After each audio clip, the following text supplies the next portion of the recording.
Hi, I'm Jonathan Gehrig, and I'm a results leader. You're listening to ResultsLeader.fm. Being a thought leader is easy.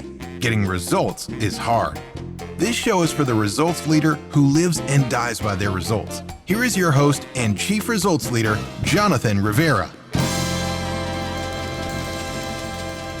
This is the only show on the internet dedicated to the coaches and consultants who are obsessed with getting results for their clients. Welcome back to another edition of ResultsLeader.fm. So stoked that you are here.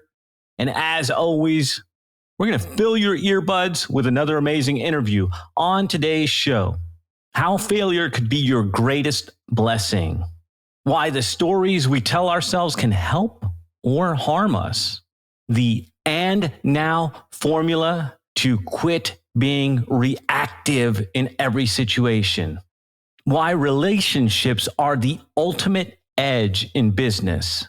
Today, business consultant, business cash flow strategist, sales automation specialist, Jonathan Gehrig joins us on the show. Let's jump in. Jonathan, welcome to the show. Are you ready to rock this thing? I am, sir. Thank you very much. Man, I'm glad to have you here. Now, let's give our listeners a quick win. What book have you given most as a gift? The number one book I've given away has been How to Win Friends and Influence People. Napoleon Hill, huh? That's right. That is a classic.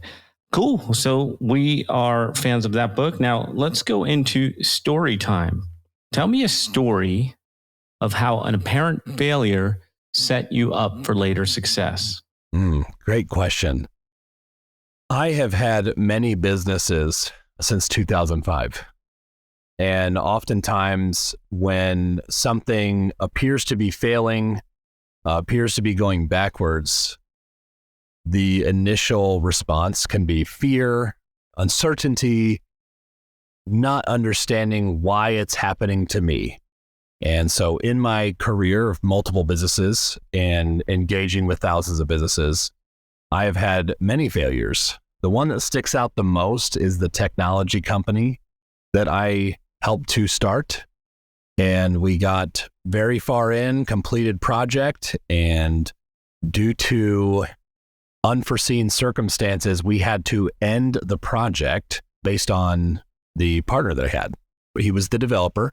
And so the excitement I had going into the project of having a technology company is that the EBITDA, the multiplier that you can get, right?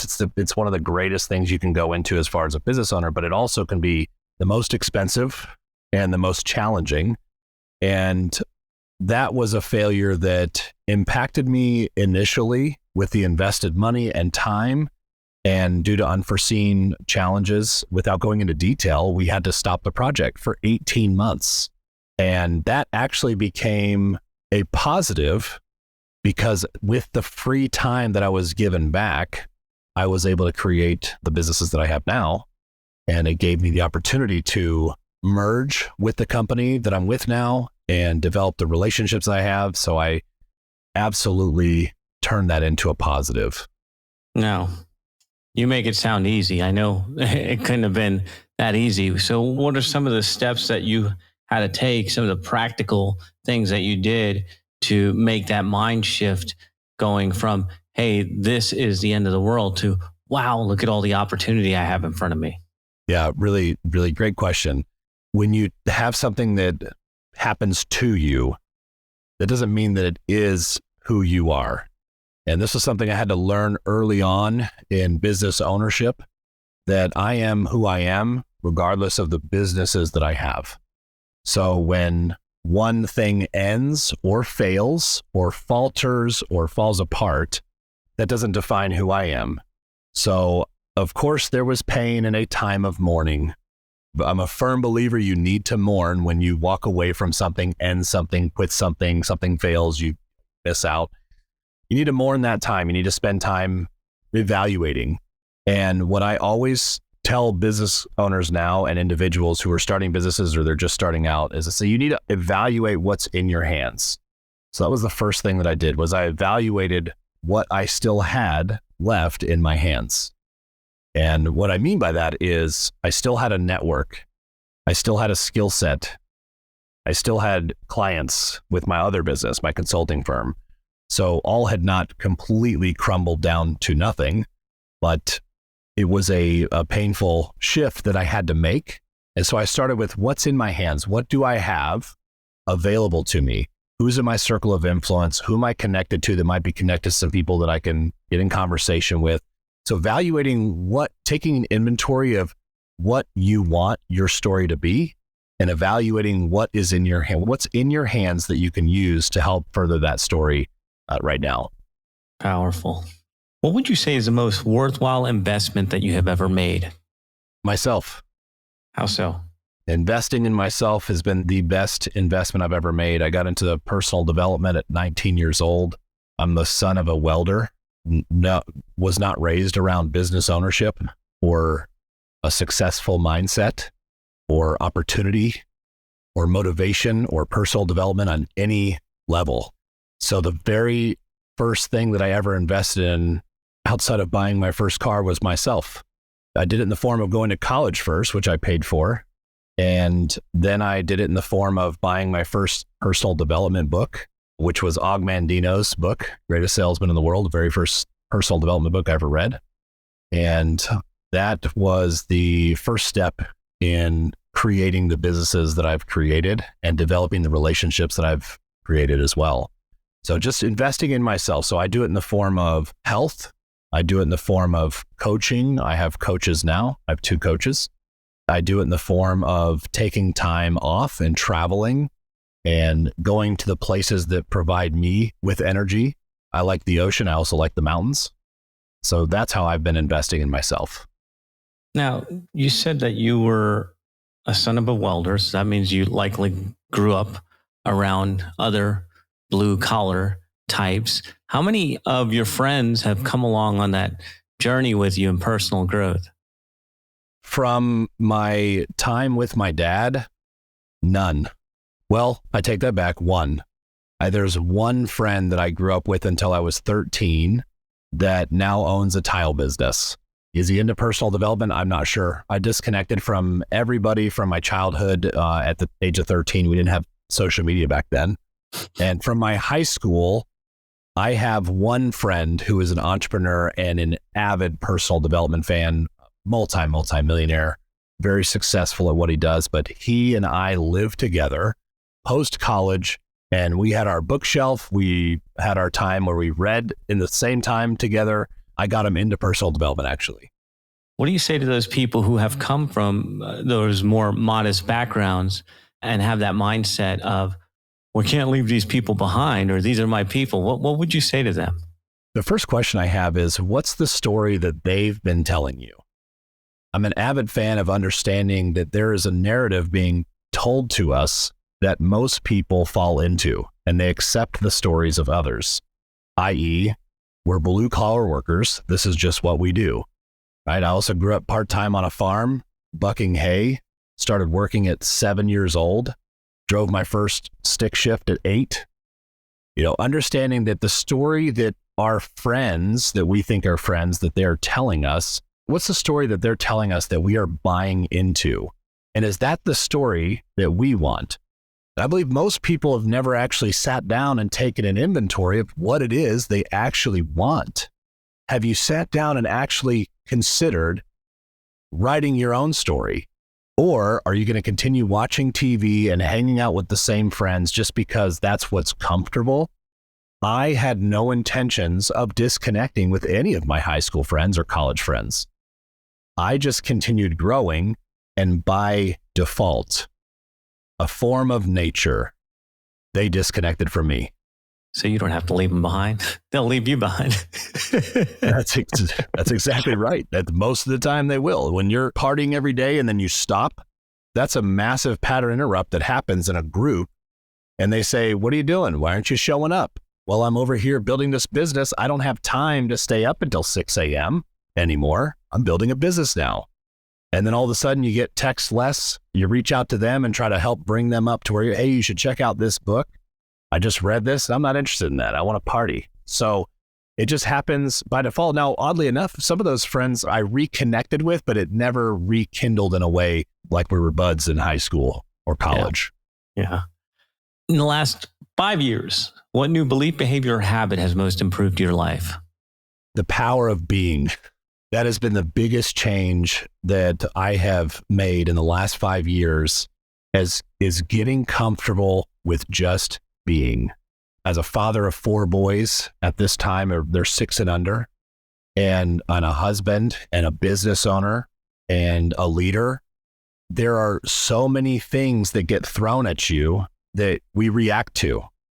And when I learned that I could just be okay being, that I could sit in silence, that I could take deep breaths, and that I can live in that moment, that's when I went from being consciously incompetent to consciously competent. And when you become consciously competent, you can react your subconscious in a way that most people don't realize we're able to ignite.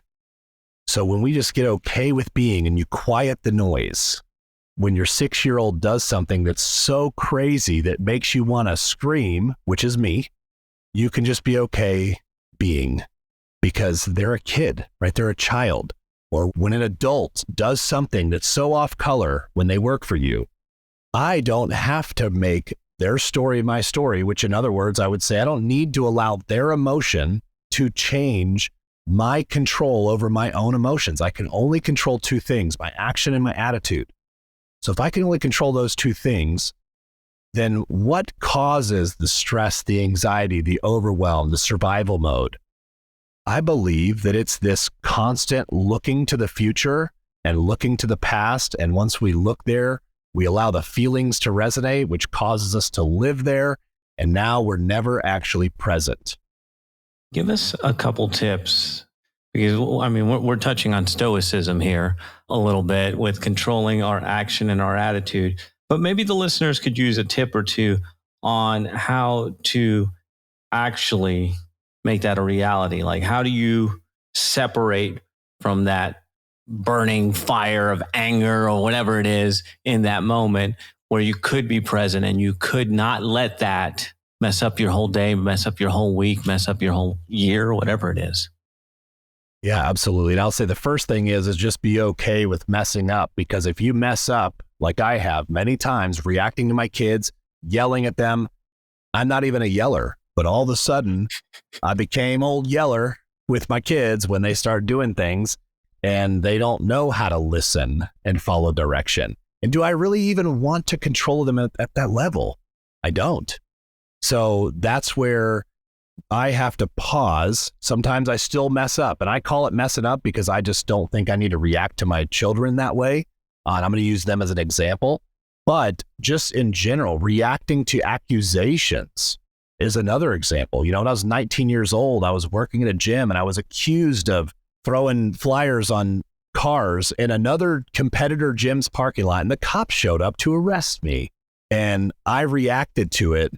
I absolutely did not do it. I'd tell you now, right? It's been so long, but I absolutely did not do it. But I reacted, and I'll never forget what this general manager told me. He said, your reaction actually shows that you're guilty more than you realize. And I said, tell me more. And he said, the fact that you're getting frustrated and angry and you're walking away, that makes me think that you're guilty. So that was when I began to understand that other people's words and other people's emotions do not have to become my emotions. But what can we do in the moment? I learned something profound from Dr. Travis Fox.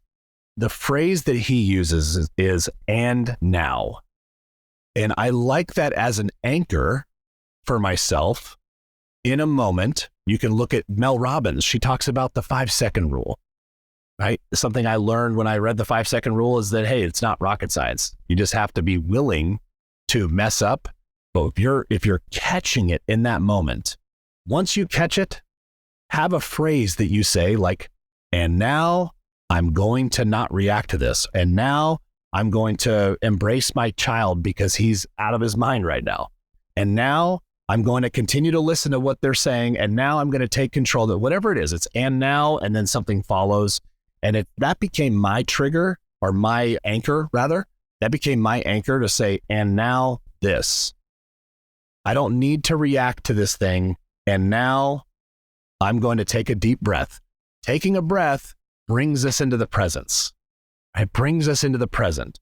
So that's the two tips I would say, is to learn to catch yourself, become aware of it, and learn to catch yourself even after the fact, right? You get in an argument with your spouse or your partner, and one of you storms off. That's due to trauma and old things that came through. You're working in business, and you have someone in your business that uncovers all the bad things about whatever it is that you're offering, and you're just a doer, you're a driver, you're a visionary, and why are you always negative, right? We don't need to let other people's emotions become our emotions. So, and now I take a deep breath, and now I'm going to do this.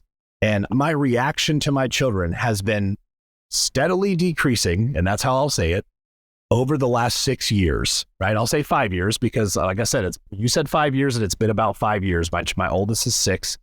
He wasn't old enough for me to have a reaction to at 1 year old, but when he got into his 2s, absolutely. So those are the 2 tips I would say. So I heard you say, and I want the listeners to tune into this, is to give yourself some grace. I think we're so darn hard on ourselves and we don't give ourselves grace. And then I heard pause, quiet, breathe, and now you start rewriting the story. And so I like how all those pieces fit together. So what are some bad recommendations you hear in your area of expertise? Never let anybody talk down to you. If they do this, you need to take control, right? And I even said take control. Take control means of my own story. Consistent desire to be right. If someone says something to you and you know that you're right, for some reason that's okay in business or in a conversation with a colleague, but it's not okay with your spouse or your partner. Right? Well, you don't have to always be right, but we always have this desire to be right. You don't have to always be right, because remember, it's our story. I don't owe anybody anything. So if I don't owe you anything, then I don't need to justify anything to you, which means I don't need to become right. But make sure that you're right. Leave and separate yourself and breathe through it. I believe that's bad advice. I believe you need to learn how to do that in the moment and then address it, unless it's a real heated thing that there's like potential physical things that might arise from it. But the other thing is just leaving the situation altogether, abandoning whatever the tough conversation is, or whatever the challenge is that you're going to, is just abandoning it mentally and not addressing it personally ever, is another piece of bad advice. We interrupt your regularly scheduled program for a public service announcement. We're going to get right back into this show, but I wanted to ask you a question. If you have been listening to the show for any amount of time and you've picked up even one single tip, then I need your help. Get the word out. Tell people about resultsleader.fm. Share it on social media. Share it on your email. Share it anywhere. #ResultsLeaderFM. Now let's jump back into the interview. Why do results matter? Well, we have to be able to see the fruits of our labor, right? I'm not a believer in chasing results. I'm a believer in chasing the activity, whatever it might be. That can hold true for being a parent, for being a spouse or a partner. That can hold true for anything that we do. We're chasing the activity because activity is controllable. Results are not. I can control going to the gym every day, eating right, but I cannot control my genetics and what my body's going to look like after I spend 12 months in the gym consistently. Let's think back over the last 5 years. What new realization has helped you get better results for your clients? Keeping it simple has been my mantra. And there is many opportunities to complicate business. So I tend to go back to the basics. Business has been business for thousands of years. Yeah, we've got more marketing avenues. Yes, we have opportunity to have team members work from home and outsource things more affordably. And sure, the times have changed, but the function of the people part of your business, your HR part, the function of the financial side of your business, the function of your sales, and the function of your marketing. That really hasn't changed, right? There's not been any profound change that has happened. Now, again, there are technologies that make things easier and more streamlined. There are opportunities, like I said, to outsource for less expensive. And there's so many things that we can do in business to get an edge. But what never changes is the function of those 4 areas of business. And every one of those areas, financial, HR, marketing, and sales, relationships are at the core. What area of your business would you like better results? Well, I will say I'm very pleased with how my business is doing and how it's been scaling. If I could pull out a crystal ball and pick one thing that can improve in my business, well, and I technically just did this recently, but I would say fully replace me. Being able to fully replace myself as someone that does work in my business would be the only thing I could think of that I would tell a crystal ball, if there was one, or a genie, to like, here's my one wish for my business. What do you say to those business owners who think they're irreplaceable? I'd say check your ego at the door. And the number one driver I have in helping business owners is to identify a path to create duplication, scalability, and most importantly, an exit strategy. And I'm saying this, and there's going to be somebody that listens to this that says, I'm never going to sell my business. I want to will it to my children, and I want my kids' I want to be the next Rockefeller or the next Henry Ford. Or Walmart. I never wanted to leave my family. Having an exit strategy doesn't mean you're going to actually sell the business. And even if you desire to sell your business, 80% of the businesses that try to sell never will. So having an exit strategy it's more leaning towards developing a process, a system, having your business set up in a way that if something were to happen to you, right, to go grim with it, if something happened to you tomorrow, could your business survive? Could it grow? Could it continue operating without you?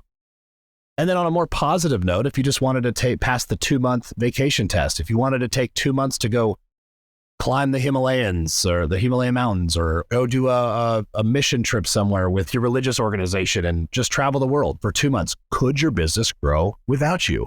That's passing the exit strategy test. What results are you most proud of? Let me say, I'm very proud of the 4 children that we have. Right? As a result in life, my dream as a kid was to be a dad and a husband. Everything else is icing on the cake for me. Everything else. I just desired to be a dad. Outside of that, we've worked with thousands of businesses that have scaled, and there's been some failures in there. There's been some businesses that didn't succeed, but the majority of the people I've worked with have successfully scaled their business without sacrificing their sanity or their family, and while having fun. Any parting thoughts you want to share with the results leaders who are listening to us right now? When you are looking at your life, whether it be you have a business or you're in a role with a company, you're an executive, maybe you're a partner, whatever it is, everything has a metric behind it. And if you can identify first what's in your hands, second, what's the story that you want to tell, and the story you want to live. Once you do those 2 things and you start to get more comfortable being you, figure out the activity that it's going to take for you to achieve a result.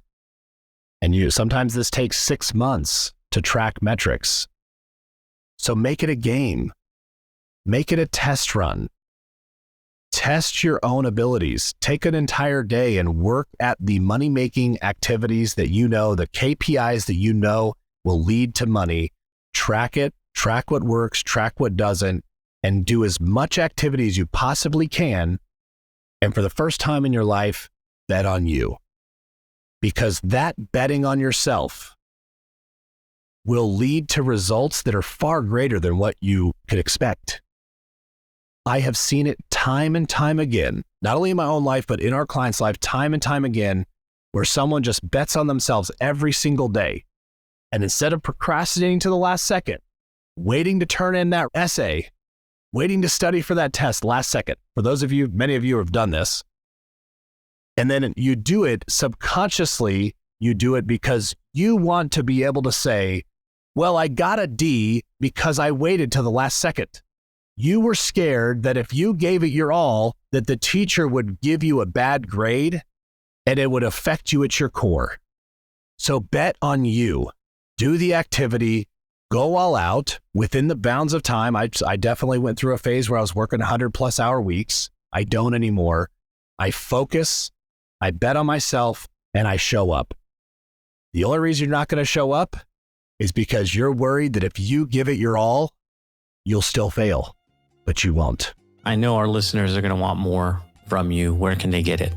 So you can find me on LinkedIn, Jonathan Gehrig. You could also find our website, armorup.io, ARMORUP.io. And you can also feel free to send me an email and we can connect. My email is Jonathan, JONATHAN, @armorup.io. Check me out on LinkedIn. That has access to my Facebook. I've got an Instagram. You can check me out all those places. Excellent. Thank you for hanging out with us, Jonathan. And thank you, Results Leaders, for tuning in. Another episode is in the can. That is a wrap for another edition of ResultsLeader.fm. If you are out there getting results for your clients and you want to be featured on the show, go to ResultsLeader.fm now and apply to be on the show. And if you love what you're hearing, share the show, give us a rating and review, do anything to help us get the message out there. Thought leadership is easy, but results leadership is hard. We'll catch you on the next one.